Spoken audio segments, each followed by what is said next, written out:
Guy standing in the shop with Pedro, meow, meow, meowing, as always, and Badger, and Hank. Hank's the man.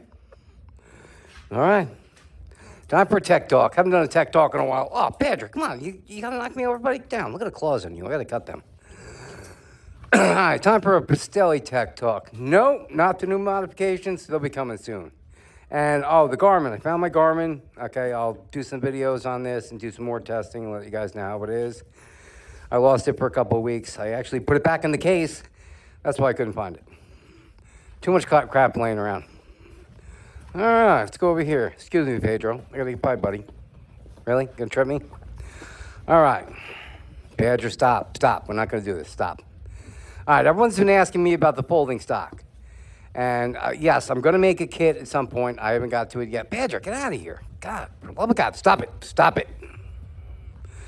All right. I'm going to get a kit eventually, but I'll show you guys how to make one of these. It's involved. There's some, machining. You're going to need a drill press. You can get away with a drill and a vise. You're going to need a vise. You got to have a vise to hold stuff when you're drilling it. Don't, try to hold stuff and drill with your hand. You're going to get hurt.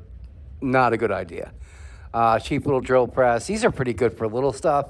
Little drill presses like this you can get on Amazon, but I don't recommend that. But there's a drill press on Amazon that actually you can put a cordless drill in for like $30. I got it around here somewhere. I don't know where it is. But I have real drill presses, so I don't really use it. But it's handy. So if you don't have the room and you don't want to spend the money, you get a big drill press. There is a drill press you can buy that you can put your cordless drill in. It straps in there, moves up and down. It's pretty cool, and it'll work for this. So just putting it out there cheap. They're like $35, something like that. If you've got a cordless drill, you can turn it into a drill press. All right, so how did I do this? Now, this is all metal. This whole gun, except for this piece, is actually 3D printed. I eventually will make a metal adapter. I haven't had time to design it yet. I see other guys are selling this. I invented this, and yeah, you guys are scumbags for doing that. Well, there's like 2 other guys now making this, like all my other products, but just shooting that out there. All right, so this is all mounted, metal, goes up. There we go, folding stock. Mounted to the back cap. You see that?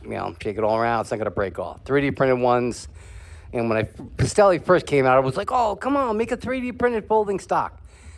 There's a reason I got away from 3D printing on stuff like that. Rails and stuff like that, they take too much pressure. Compensator's one thing. Compensator, it's got a barrel going through it.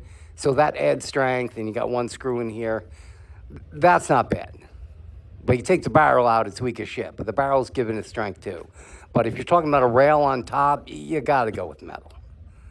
Even if you 3D print one and you put screws through the rail, it's still 3D printed shit. It's going to crack off.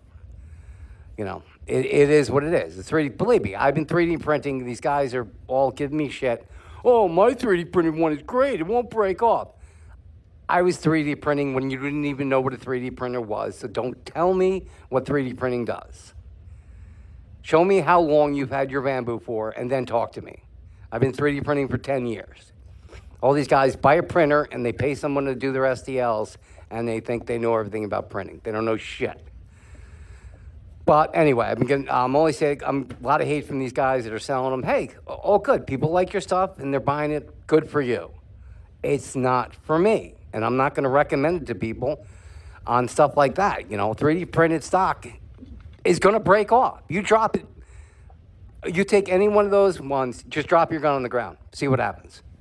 I don't care what part it is, it's going to fucking break off. Simple as that.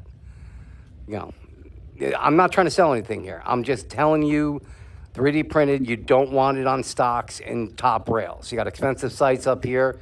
If this is a 3D printed rail, I could crack this right off without even trying.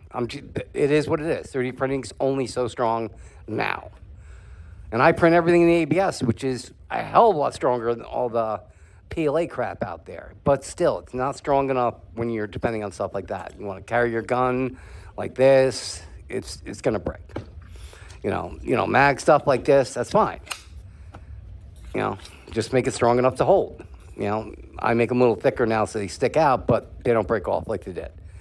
But if you drop this, any 3D printed one's going to break off. Plastic is essentially plastic, and if it's not injection molded, then it's not going to be strong. So anyway, enough with that rant.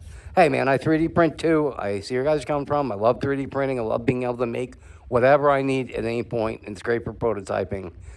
But everything has its use. All right. So folding stock. Let me take it apart so I show you how I made it. Now, let me take this off first. I forget the company I got these from. Alcado turned me on to these. I forget the name of the company. I'll try to post it in the video if I can find the box. But they're great. They're Picatinny mounted rails. Eventually, I'll make an adapter for this. I got too many mods going, too many prototypes. I don't have time to just keep making everything. Only so many machines, so many hours in a day. And my shit don't come from China. I can't just put in an order and be like, hey, give me 1,000 of these. Doesn't work like that here. All right, so there's the other side of the Picatinny. So it mounts right onto a Picatinny. What I did basically is took a Picatinny rail, and I should have a bunch in here somewhere. You know, you can take any small Picatinny rail. Don't get a 3D printed one, aluminum. You can get these on Amazon, 2-inch Picatinny rail. You're going to modify it, but that's basically the same thing as this one. No, this one's a little longer. This is a 2.5, this is a 2-inch. Can I cut it down? No. I just used a smaller one. So you can use a longer one. It doesn't really matter. A longer one will give you more adaptability with your stock up and down. But this mounts over the Picatinny, so obviously you can't have any screws going higher or it won't be able to mount. Now, let me take this apart so I can show you what I'm talking about. But all this is, you got to put this Picatinny rail, you got to measure everything, obviously. Get yourself a set of calipers. You're going to need them if you want to do this. Everything's got to be perfect. All right, that screws out of there. Let me take it apart, and then I can show you how I did it. Just kind of did this on the fly the other day. But I'll make an adapter that, with my other ones, it'll go to just the Picatinny rail. But you want to do it yourself, I'm going to show you how to do it. It's a fun project, and it'll teach you a lot about, beginning level machining and stuff like that. You know what, I got to take this one out first. Helps if I had the right Allen keys available, so it's smaller than that. Hold on. Let me find my Allen key kit. Hold on, I'll be right back. All right, guys, I am back. Now, you're going to need 2 screws in the back.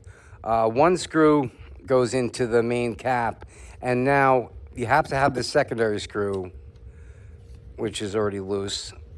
But this secondary screw, see the hole right there? You need a secondary screw to keep it straight. So remember, when you're measuring everything to set your holes, this is why you need calipers. You got to be dead center with this. And you're just going to take a chamfering bit and go down a little bit just so you can countersink this first screw so it locks it from twisting back and forth.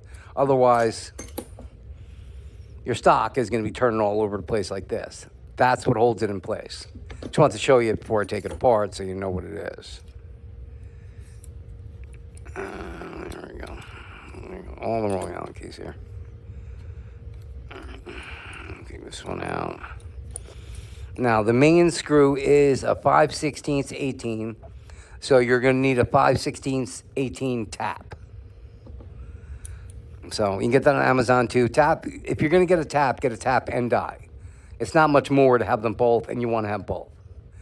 So a tap and die, probably $12 for a cheap one on Amazon, between 12 and you want to go better ones, 20, $30, whatever. But just get the cheap one, that's all you really need. But get a die along with it. You might as well have a die too. So you can make screws and stuff like that also. All right, here's your cap. Let's go to this before we get to that now. See that? This screw I made. Well, this is it's a 5/16 18 screw, and it's a socket head. But the problem is the size to get it in here and not hit the other screw. I put it on the lathe, take the screw down, prop it, and let me take it out so I can show you.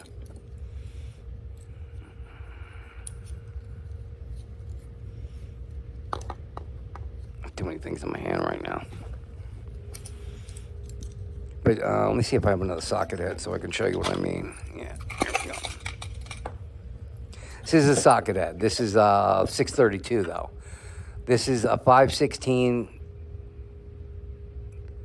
screw, which the head is a lot bigger. Obviously, the bigger the screw, the bigger the head. Now, the head was too big to use in this. Now, you can replace this screw with a smaller one. I just grabbed what I had laying around. So, an afterthought on this one, I would use a smaller screw. So, no, you know what? I'm thinking about it. Okay. You can't go with a smaller screw. I'm sorry. You got to go with a 5/16 to 18. Now I'm remembering the reason I did that. Depending on one rail, if you get a rail with no holes, you can make your own holes. Then you can use whatever screw you want. But I utilized a rail that already had holes in it. See, you can't use a smaller screw. The smallest one I could use here, actually, no, I'm sorry, this one's 1/4 20. Now I'm remembering as we're talking. The smallest one for the Picatinny rail holes you can use is 1/4 20. So basically I just took a 1/4 20 drill, the right size for 1/4 20, drilled out the holes to 1/4 20, then I tapped it with a 1/4 20 tap. So now it's threaded so you can put the piece in. But you have to take the screw and you got to make a little sharp point. So you're going to take a 1/4 20 screw, that's the smallest one you could use, or a bigger one if you want. But let's just say 1/4 20. Take your 1/4 20 screw, put it on a sander or a grinding stone, and you just move it in circles till you get a point. Like that. I don't want to ruin the screw, but you get the point. But you need a point on it. So this is basically a set screw. So that's going to stop it from moving. But now, 5/16 18, I'll show you. This is the smallest you can use on the back of this because of the hole in the back of that. But remember, see with the one I had, I put this one on the lathe and just took it down. But you can do the same thing with a grinder or a little sanding belt like that. You got to bring the screw size down so the two screws don't hit each other, and make sure you can you got the countersink to go down into there, because it can't stick over the top of the rail for this to still connect. So this is what the screw looked like before I modified it. But you don't need a lathe to do it. You can do it on a grinder. Just hold it with a pair of like linesman pliers or channel locks or whatever you choose, and just keep running around in circles till you get it down to where you need it. This is also always good to have a pair of calipers so you can measure it as you go, not try and keep dry fitting. And for this, you're going to need a big, large, like 1/2-inch chamfer bit. Mount this in a vise, come down with either the drill press or the small drill press I told you guys about, with a 1/2-inch chamfer bit, and chamfer that down just enough so you can still get the screw in. And you're going to have to drill this center hole. Make sure you're, once again, use your calipers. They're locked because I was doing something before. Get your measurement across. It's on millimeters, 40 millimeters. So 20, little over 20 millimeters is going to be your center. So you got that. So there's your set screw that stops it from turning. Here's your 5/8/16 brought to the right size to go through there. And you can drill that hole out anything you want, but that doesn't matter. The size of the hole, it just got to be bigger than the screw, obviously 5/16. So go a little bigger. 5/16 are a little bigger, or 5/16, and sand it out a little bit just so it's not catching and it's free. All right, so that's the mount for that. Now, you got the cap on the back. Now, here's the thing with the cap on the back. You're going to have to drill out the back hole to 5/16 18. Figure out that. I don't remember the drill size offhand, but whatever the drill size is, drill that size hole, and don't go too deep. This is where you got to take the cap out and measure it to make sure you don't go too deep. The firing pin's directly on the other side of this. So you're going to drill it down to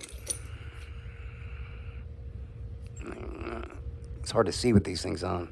Origin. Come on, clean them. Your calipers, always clean them off before you set them. See, that little bit of dust is a big difference. Now we're on 0. We weren't before. All right, so. Man, it's so hard to see with these things on. Okay, bring it up a little bit.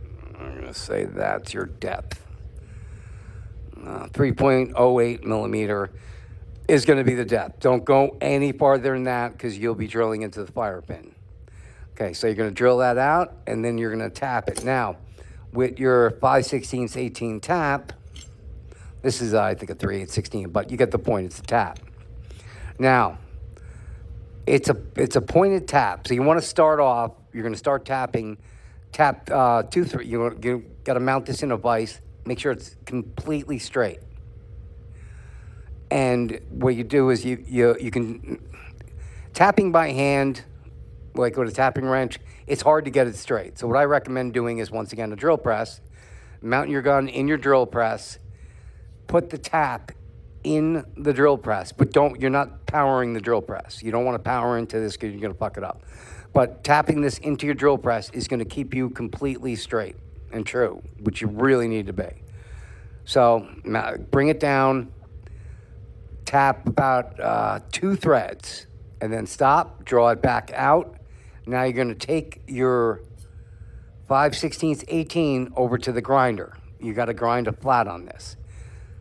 Because, see, you can't go with these pointed taps. They start you on, but they got a point at the end, so you got to go deeper than you want to on this. So you need a flat die. So bring this over to the grinder and flatten it out to where, see where it starts becoming threads right there. Get rid of all those until you're just getting a thread. So grind that down perfectly flat.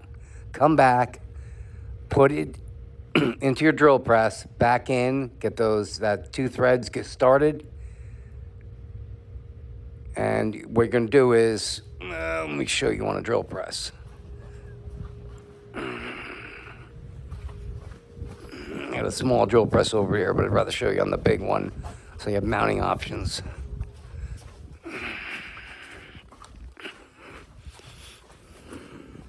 So basically you need a setup like this. You can, whatever vise you got is all different, but this is how I set something else up, but it would work for this, holding the gun. Now when you're tapping, you're going to put the tap inside the drill press and tap it by hand like this, by turning it. And then you can turn it out reverse when you want to come back out. So that's how you tap by hand. And once you have it in straight, then you can go to do a manual tap. Because once you're all straightened up and you got about 3 threads in, maybe 4, you can go use a hand tap. Something like this or any other one, hand tap that you can put onto here. Then you can do it by hand. But if you start out with one of these, you're not going to see that you're on an angle, and you are. It's really hard to hand tap straight. I can never do it. I'm always off every time I try. That's why I always start out either tapping, and you can also, if you have a lathe, you can do it in your lathe. But something that's going to give you perfectly straight 90-degree angles.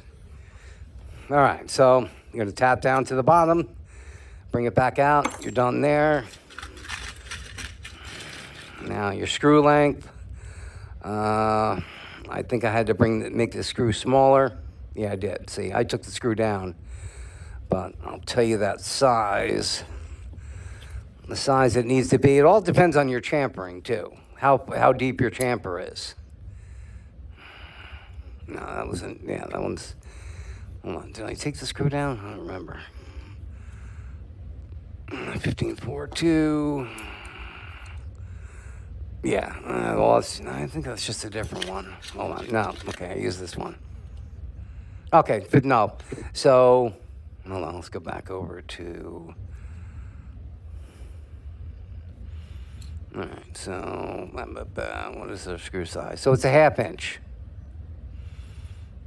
So the screw you're going to need to do this job is a 1/2 inch by 5/16 18 screw. This is a button head. Yeah, you can go with a button head or you can go with a countersink screw too, but you get the point. I think I originally wanted to use these. I ended up using these for some reason. Oh, I didn't have long enough ones in this, so that's why I ended up going with the 1/2 inch. Okay, but 1/2 inch is what you're looking for. All right, now to the next one. I should have grabbed the other tools.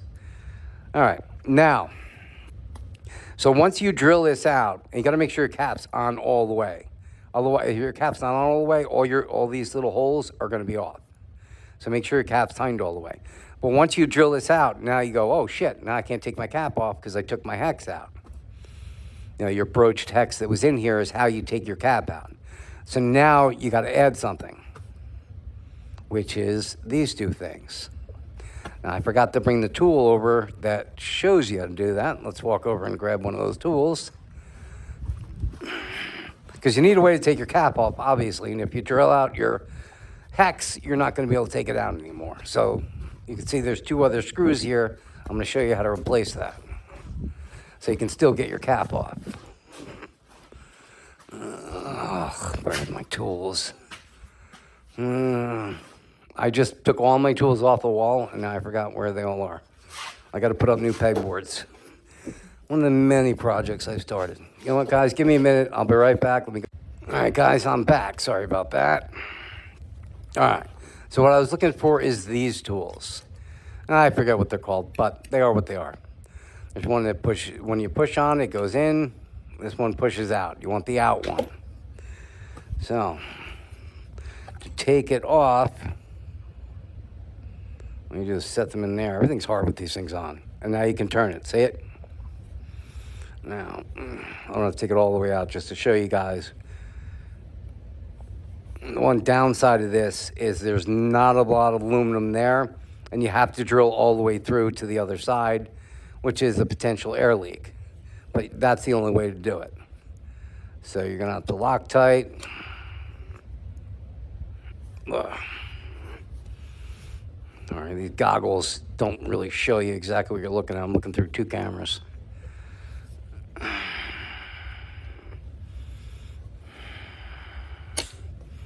All right, there we go. Now we're out.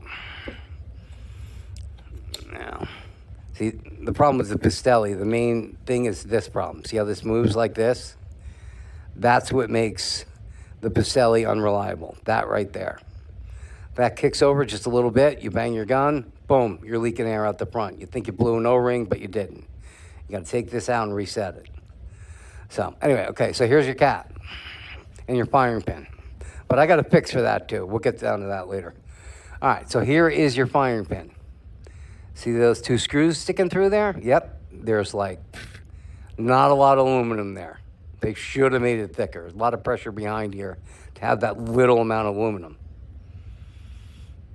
So,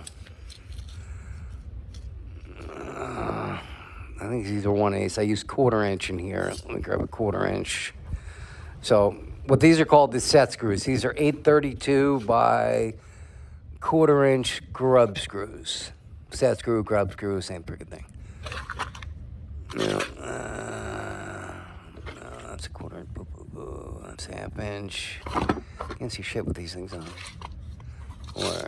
No, it's 632. You guys seen it? I'm not seeing it. 832, 1.25 inch. 632. There's 1/4 20. 1/8. Where the hell are they? Where should be right here? No, these are button locks. I have the wrong thing marked here. Well, anyway, wherever the hell they are, I can't find them with these things on. These are 1/8. You want to use 1/4. So 832 by 1/4 inch grub screws or set screw. That's what's going in here, and that'll give you a hole big enough to receive these tools to take it off. But now you're drilling through, you have to worry about leaks. Well, before we get to the leaks, so to find these holes, you want to make sure they're out of the way. Let's put the gun back together now. Line that up. Let's get it started by hand.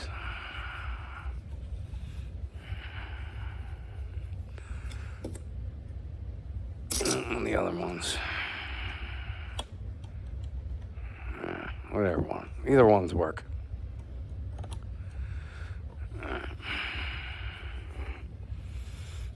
Oh, everything's a pain in the ass with these things on. So basically, anyway, you get the point. When you got it all the way down is when you're going to make sure you've got these in the right places. You don't want them to fall straight up and down. They got to be off to the side so they're out of your way. So, kind of an angle like that. There's your set to hold everything straight. So these, when you put these in, you're going to use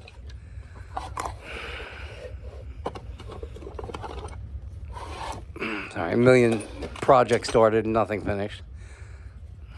Loctite 271. So put a liberal amount on your screws. Put them in there. Make sure they're flush all the way down. 24 hours. Give them 24 hours to dry, and they won't leak. As you see, I just shot this gun in a video the other day. They don't leak, they're good. But give them 24 hours to dry before you even mess with them. Then when they're all done drying, you can go back to assembling everything. I'm trying to think anything I didn't cover. No, I think I covered pretty much everything. So I know I went kind of quick. There's going to be a lot of guys who are like, oh, you went too quick, I couldn't catch it. Well, you can always rewind. But I did this on purpose because if you can't get it from what I've said, you're not ready to do it. You know, if you've never used a drill press before, this is not your first time project to try. Measurement-wise, it's too exacting. And if you haven't used a drill press before or done a project like this, you're going to screw it up. And you know what? You can't get one. If you screw up one of these caps, you can't get another one. Maybe you can contact the company. I doubt they're going to send you one. You know, they're not even in this country, and only thing they sell is O-rings. I don't think they sell any other parts unless it's a warranty thing, which this isn't going to be a warranty thing. If you modify it, they're going to be like, hey, no warranty. So if you're going to try doing it, make sure you're comfortable doing it, because once you start doing this, there ain't no stopping. Once you drill these 2 holes here and here, that's it. You got to finish it, or your gun does no longer functions. These 2 holes, you're fine, as long as you don't go too deep on this one. So remember the measurements. Rewind to whatever that measurement I gave you was. I don't remember offhand, but I think I gave it to you in millimeters.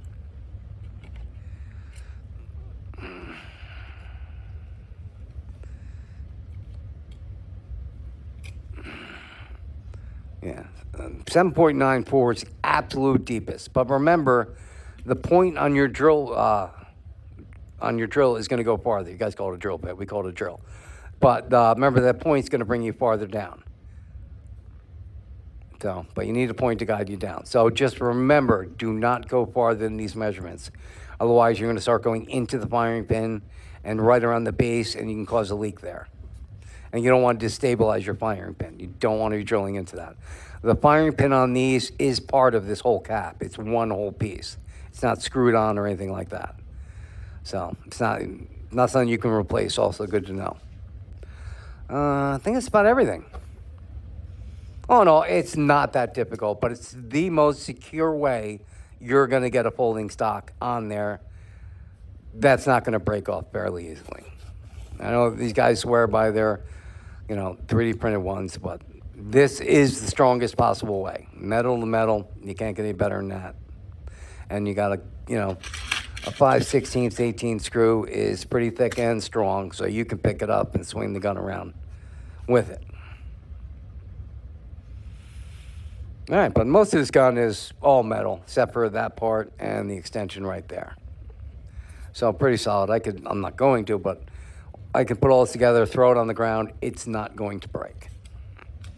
And that's why I went to machining originally. You guys go back, like 7 years ago and watch all my, way before YouTube. And back when Facebook allowed you to put out videos, I did videos on this shit all the time, all my 3D printed stuff. And it's just rails and stuff like that, they just don't hold up. So that's when I learned to machine and start getting into machining. I wanted aluminum, solid parts, steel parts too, where I'm not gonna have to worry about it just breaking off. Guys putting expensive sights on, they're putting, $700 hollows on. on their marker, and they're putting a 3D printed crappy little rail that just snaps right off and just smashed your freaking $700 Holosun. So I don't see the point in that. Rather have all metal. But anyway, that's just me. But there you go, guys. There's a way to mount a metal, well, aluminum folding stock to your Pistelle. All right, yeah. Eventually down the road, when I get time, I will make an adapter. Basically, it'll be like this cap with the firing pin with a Picatinny rail on the back. It won't have any screws and stuff like that. You'll be able to just take it off by the rail itself. And everything will be built into the rail, firing pin, everything. When I get time, I got the other mods I got to finish, the HPA to Pistelle, adds the power, and you can use HPA out of the back. So you don't have to worry about connecting from the bottom and mounting the tank all over the place. All right, all that coming soon. I will see you guys on the next one. Stay safe.